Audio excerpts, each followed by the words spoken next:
नमस्कार दोस्तों, मैं हूं मोतीलाल आलमचंद्र।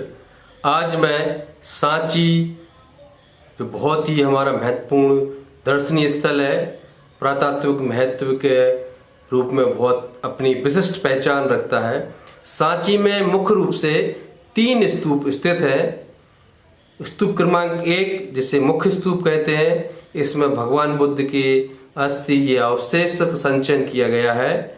अस्थि क्रमांक 3, जो बिल्कुल स्तूप क्रमांक 1 के पास में बना हुआ है, इस स्तूप में सारिपुत्र और मोदगलान की या महामोदगलान की अस्थियां का संचयन किया गया है। मतलब स्तूप क्रमांक 3 में 2 बौद्ध भिक्षुओं की अस्थि या अवशेषों का संचयन किया गया है, जबकि एक और महत्वपूर्ण स्तूप सांची की पहाड़ी पर स्थित है, जो मुख्य स्तूप से 300 मीटर दूर और पहाड़ी से थोड़े निचले भाग पर स्थित है। यह स्तूप क्रमांक 2 है। यह बहुत ही महत्वपूर्ण स्तूप है। इस स्तूप में लगभग 3 पीढ़ी से अधिक के बौद्ध भिक्षुओं के 10 से अधिक बौद्ध भिक्षुओं के अवशेष या अस्थि का संचयन इस सिंगल स्तूप में किया गया है।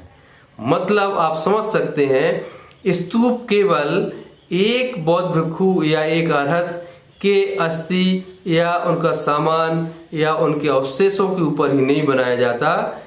स्तूप 1 से अधिक अरहत बौद्ध भिक्षुओं के अवशेषों के ऊपर भी बनाए गए हैं। सांची में ही हमें यह देखने को मिल रहा है। स्तूप क्रमांक 3 में 2 बौद्ध भिक्षुओं के अस्थियों से संचयन है और स्तूप क्रमांक 3 में 10 से अधिक बौद्ध भिक्षुओं के अस्थि अवशेष संचयन है। और इसमें बौद्ध स्तूप क्रमांक जो 2 है, इसमें लगभग 3 से अधिक पीढ़ियों के 10 से अधिक बौद्ध भिक्षुओं के अस्थि संचयन किया गया है। मैं आपको पहले बता दूं कि 3 पीढ़ियों में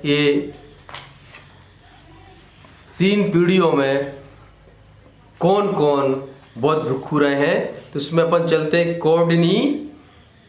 कोडनी से स्टार्ट होती है परंपरा।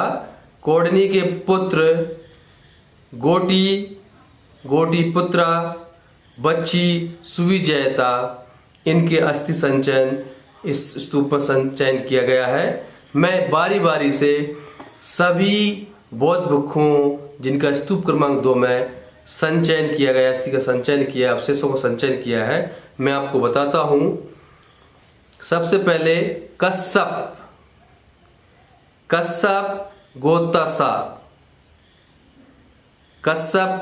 गोत्रा, इनके साथ में मध्यमा। ये एक ही बॉक्स में दोनों भिक्षुओं के साथ में अस्थि संचयन अवशेष रखे गए हैं। ये बहुत ही क्लोज रहे हैं। ये इनके अस्थि संचयन को भी साथ में रखा गया है। हरिपुत्रा, उसके बाद हम चलते हैं हरिपुत्रा के अस्थि संचयन इस स्तूप क्रमांक 2 में किया गया है। आगे चलते हैं बच्ची सुविजयता, यह गोता के शिष्य हैं। बच्ची सुविजयता।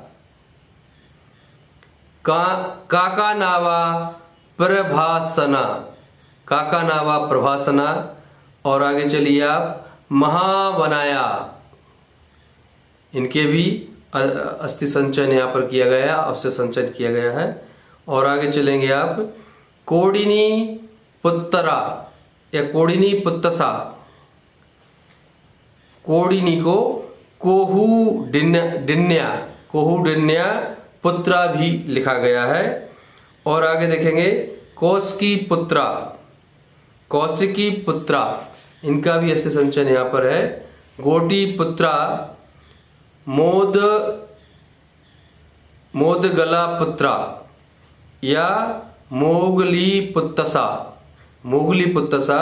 इनके भी अस्थि संचयन यहाँ पे किया गया है। 3 पीढ़ियों में कोडनी सबसे ऊपर है। कोडनी के 3 पुत्र हैं, कोडनी पुत्रा, गोटी और मध्यमा। फिर आप आगे आइए, गोटी के फिर 4 पुत्र होते हैं। कोडनी के 3 हैं, गोती के 4 पुत्र हैं। गोटी पुत्रा, काकीनावा, प्रभासना, भंडुका और सुवाहेता। जो भंडुका और सुवाहेता जो गोटी के 2 पुत्र हैं, इनके अभिलेख मुख्य स्तूप की वेदिका पर भी मिले हैं। वहाँ दान संबंधी अभिलेख भंडुका और सुबाहिता दोनों बौद्ध भिक्षुओं के अभिलेख हमें प्राप्त हुए हैं। गोटिस पीपल, गोटी के जो शिष्य हैं, बच्ची सुविजेता, गोटी पुत्रा के भी, गोटी पुत्रा या गोटी पुत्तसा के भी 2 शिष्य हैं, मोगली पुत्तसा या मोगली पुत्रा और बच्ची पुत्रा। तो मोगली पुत्रा या मोगली पुत्तस, इनके भी अस्थि अवशेष सांची के स्तूप क्रमांक 2 में प्राप्त हुए हैं। मतलब स्तूप क्रमांक 2 बहुत महत्वपूर्ण स्तूप है। इसमें 10 से अधिक बौद्ध भिक्षुओं के, अरहतों को, आचार्यों के अस्थि के अवशेष प्राप्त हुए हैं। और ये जो बौद्ध भिक्षु है, अरहत है, ये बहुत ही महत्वपूर्ण कड़ी हैं सम्राट अशोक के शासनकाल में। ये शासनकाल में जो बौद्ध संगति थी संपादित की गई थी, उस संगति में अधिकांश बौद्ध भिक्षुओं ने हिस्सा भी लिया था।